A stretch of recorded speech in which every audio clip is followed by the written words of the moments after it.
Hi there, it's Debbie from I-crochet. Today I'm going to be making a baby blanket for my great niece who's having a baby girl after having two baby boys.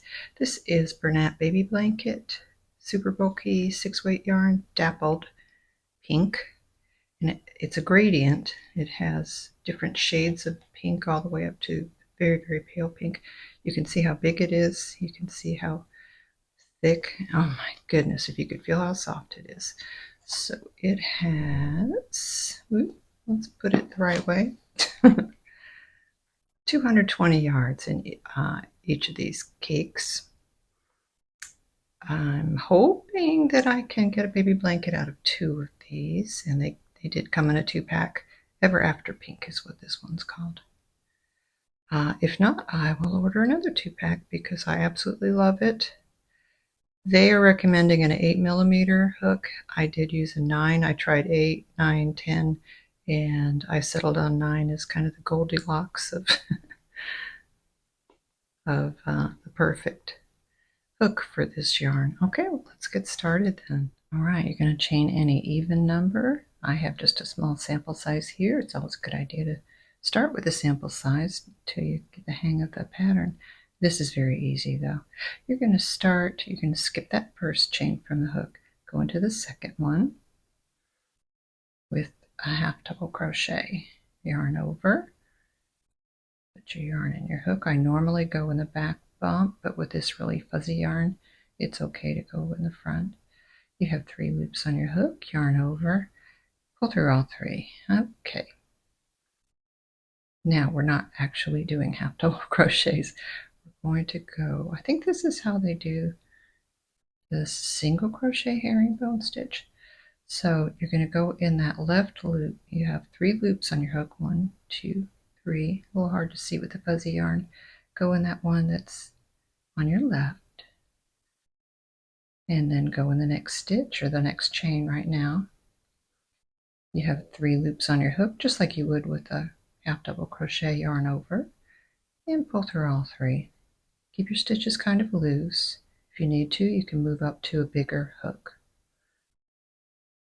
Go in that left loop again, and this is what we're going to do all the way across. In the next stitch, pull through, pull that loop up even with the others so it doesn't start bunching up on you. Yarn over, pull through all 3 loops.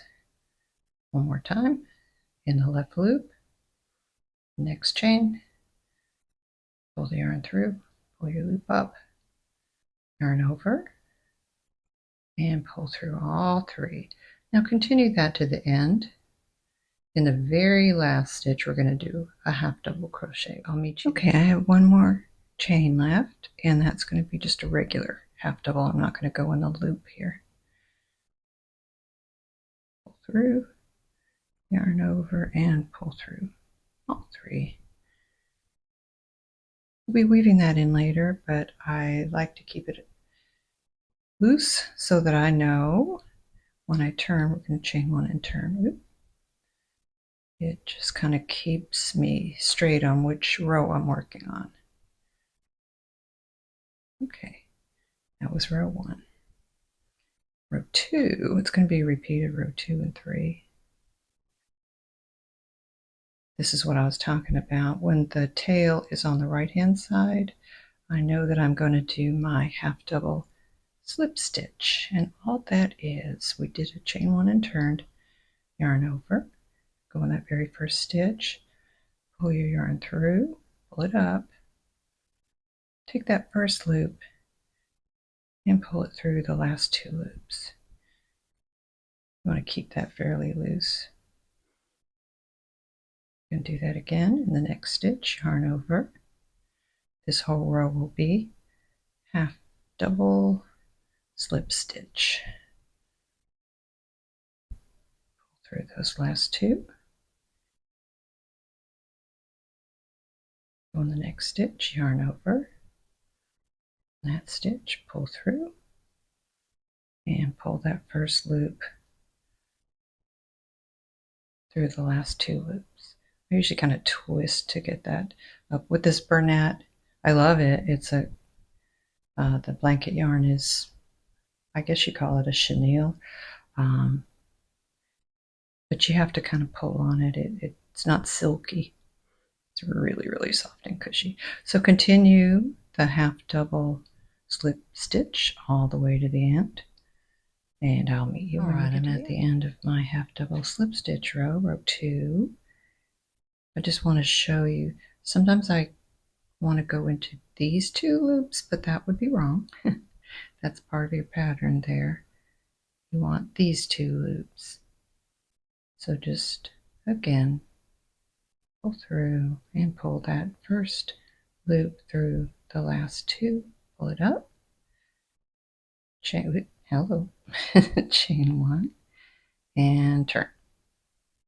That's how it's looking so far. I love these 2 stitches together. I don't always know the names of the stitches I'm using. I just keep trying different stitches until I find the ones that work for a particular yarn, and this is what I came up with for this. So now we're going to go, this is row 3, and it'll be a repeat of row 2 and 3. So the first stitch is just a regular half double crochet. Pull through all 3 loops. You have those 3 loops there. You want this one on the left. Go in the next stitch. Make sure you're going in the full stitch. There's 2 loops there. Pull that yarn through, pull your loop up, and then just complete it like you would a regular half double crochet. Pull through all 3 loops.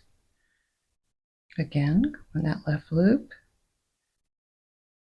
go in the next stitch, pull your yarn through, yarn over, and pull through. So your row 3 repeat is always going to be on the right side of the pattern, which is your tail is going to be on the left. And this is how it's going to look in the front. Let's do a couple more in that left loop, in the next stitch, yarn over, pull through all 3. See if I can't get that a little clearer. Go in that left loop. Make sure you're going under both of those loops. Pull through, yarn over, and pull through all 3. All right, and this is how it's starting to look. It's a little bit of a zigzag with a twist. So the only way I can think to describe this, let's keep going. Lift loop, in the next stitch, pull up, loop, in the next stitch, pull through all 3. I think that's so pretty. And this is how it looks on the other side. Also pretty, just different. The little zigzag and twists show up more on the front. All right, we'll continue that. And I am working vertically. I want my pattern to go this way. I'll show you, and I'll do another couple of rows to show you how it's really starting to pull together. You can certainly do it horizontally. It also looks pretty. I just decided I wanted to do it vertically. I'll be back into note at the end of row 3. Remember, we're not going to go through the loop again. We're going to just make a regular half double crochet into these 2 loops, yarn over, go into those 2 loops, pull your yarn through, pull it up, yarn over, and pull through all 3, chain 1, and turn. Okay, I'll do another few rows and another couple of rows.